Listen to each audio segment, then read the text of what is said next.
Hi everyone, my name is Gurpreet and we are five members in a group. Our group presentation is about understanding intersectionality in the workplace. We are going to delve into the crucial concepts that shape our understanding of inequalities in the workplace, which is intersectionality. Basically, after introduction, our presentation has been divided into four sections, and then comes the conclusion of our research. So let's begin with what it actually is.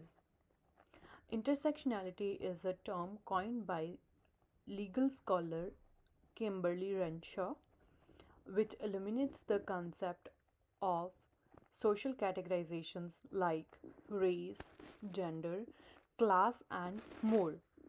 This intertwine to shape individuals' experiences and opportunities.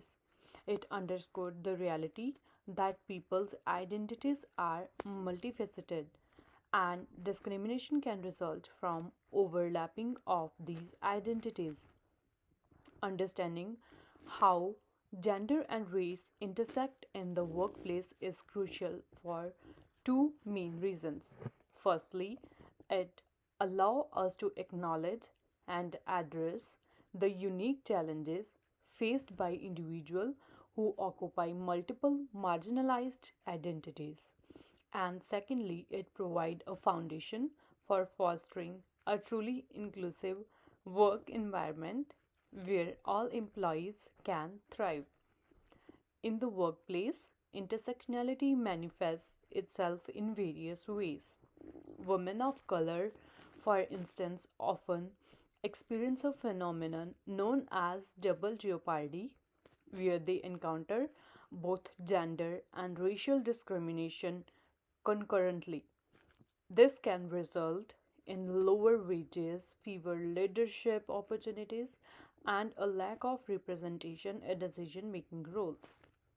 Furthermore, intersectionality sheds light on the importance of inclusive policies and practices. It calls for organizations to implement strategies that only address gender inequality but also recognize and dismantle racial biases. This could involve initiatives such as unconscious bias training, diverse hiring practices, and mentorship programs specifically tailored to support individuals with intersecting identities. Navigating intersectionality in the workplace requires a nuanced understanding of how gender and race intersect to shape individuals' experience and opportunities. By acknowledging and addressing these intersections, organizations can move closer to achieve true diversity, equity, and inclusion. It's not just about recognizing differences, it's about actively working to dismantle the barriers that prevent everyone from researching their full potential. Now, section 1, which is about understanding intersectionality, had will be discussed by Bhumika. Hi, my name is Bhumika and today I'm gonna discuss section 1, understanding intersectionality. Intersectionality recognizes that individuals hold multiple interconnected identities such as race, gender, class and more. These identities overlap, shaping unique experiences of privilege and discrimination. It emphasizes the need to consider the cumulative impact of these factors as they interact and compound, influencing one's social standing and opportunity. And now I will explain gender and race based on a social constructs. So gender and race are social constructs because they are concepts that we have created and agreed upon as a society. They can vary across different cultures and changes over time. It's important to remember that these constructs can influence our lives and experiences, but they don't determine our worth or abilities as individuals. We are all unique and valuable no matter our gender or race. And now I'm going to discuss how individuals experience different levels of privilege and discrimination based on their intersecting identities. When I talk about privilege and discrimination, it's important to consider how different aspects of a person's identity can intersect and shape their experiences.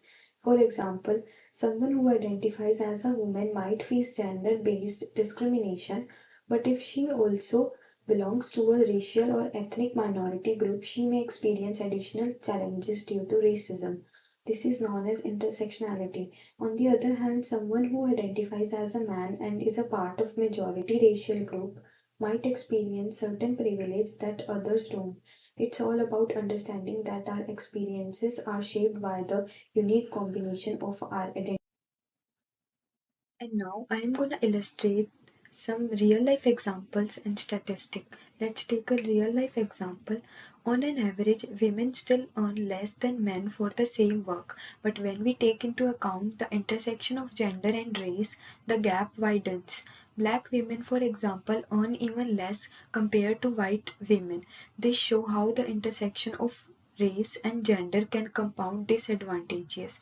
If I talk about statistical example, in the United States, women on an average earn about 82 cents for every dollar earned by men. But when we look at the intersection of race and gender, the numbers vary.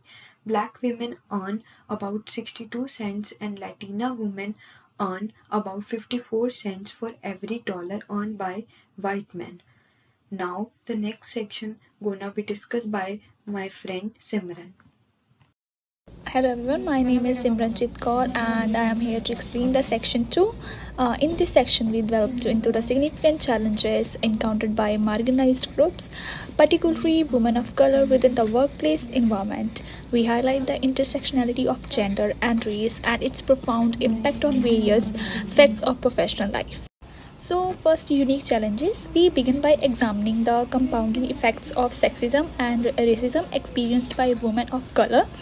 The intersectionality often results in what's commonly referred to the double burden, where individuals face discrimination based on their gender identities. Through real life and empirical data, we shed light on the distinct hurdles faced by women of color in recruitment, advancement, compensation, and leadership opportunities. The next one is microaggressions and bias. Furthermore, we explore the insidious nature of microaggressions, stereotypes, and unconscious bias prevalent in workplace settings. These subtle yet pervasive forms of discrimination, systematic inequalities, and hinder the professional growth and satisfaction of marginalized individuals.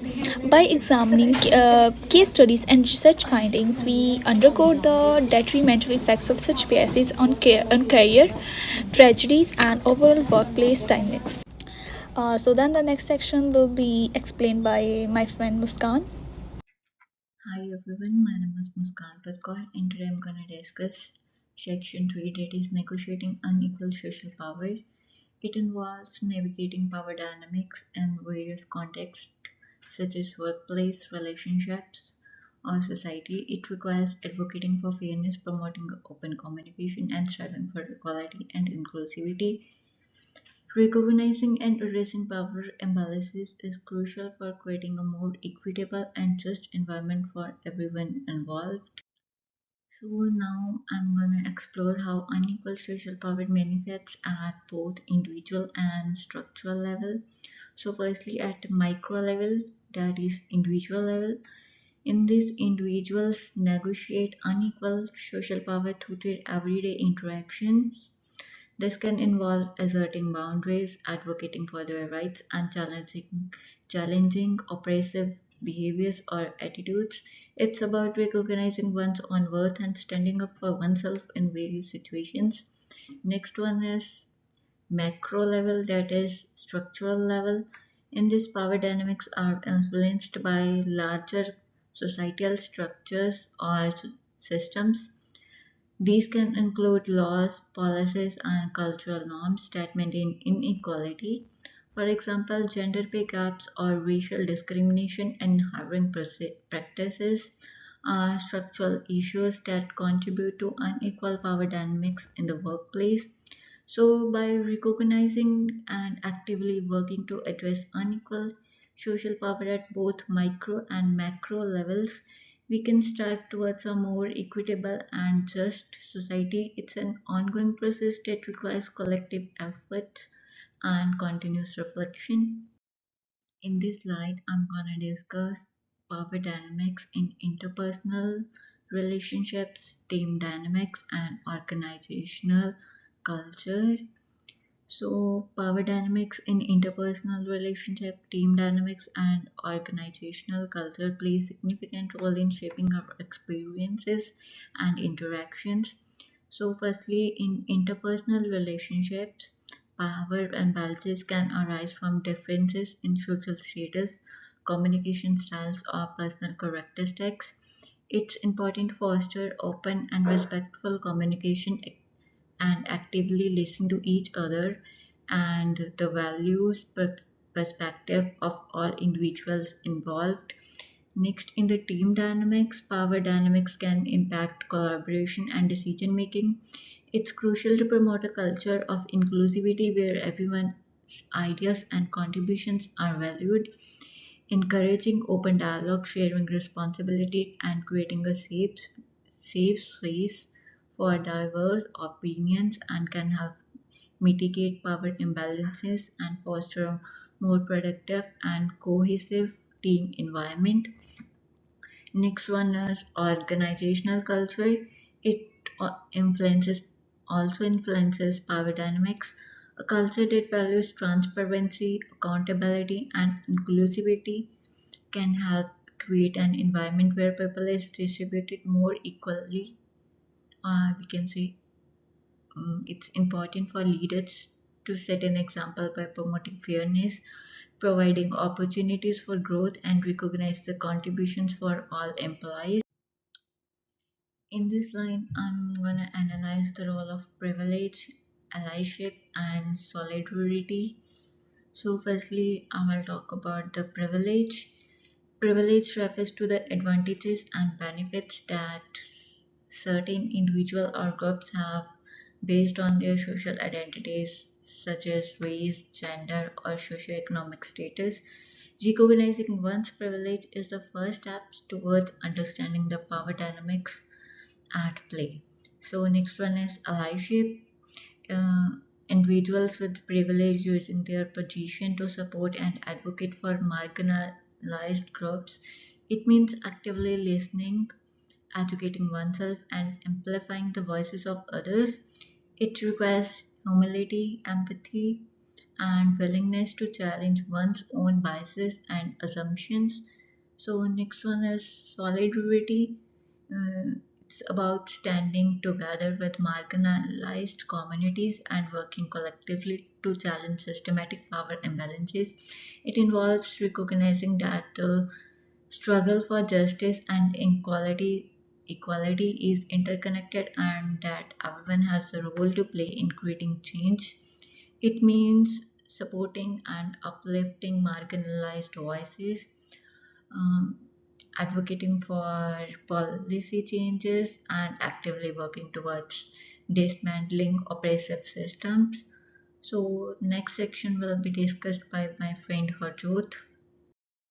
Hello everyone, myself Harjot. I am here to explain Section 4 Practical Steps for Fostering Inclusivity. Having elucidated the challenges, we now transition into actionable strategies aimed at fostering a more inclusive and equitable work environment. Drawing from the best practices and emerging trends, we present practical initiatives that organizations can implement. We present practical initiatives that organizations can implement to mitigate the impact of intersectional discrimination and promote diversity and inclusion, inclusive policies and practices. We advocate for the adoption of inclusive policies and practices that prioritize diversity at all levels of organization, from revamping recruitment processes to implementing bias awareness training. We underscore the importance of proactive measures in combating workplace discrimination. Additionally, we emphasize the need for transparent promotion criteria and pay equity audits to address disparities in representation and compensation. So, next is creating supportive spaces. Central to our discussion is the creation of supportive spaces where employees feel empowered to voice their concerns and experiences. We advocate for the establishment of affinity groups, mentorship programs, and employee resource network tailored to the needs of marginalized communities. Fostering a culture of belonging and allyship, organizations can harness the collective strength of their workforce to effect positive change. So, next is promoting work life balance. Lastly, we stress the significance of promoting work life balance and flexibility in accommodating diverse needs and responsibilities, whether through flexible scheduling, remote work options, or family friendly policies. Organizations can demonstrate their commitment to supportive employees of all backgrounds. By prioritizing employee well-being and inclusivity, business can cultivate a culture of trust, respect, and innovation.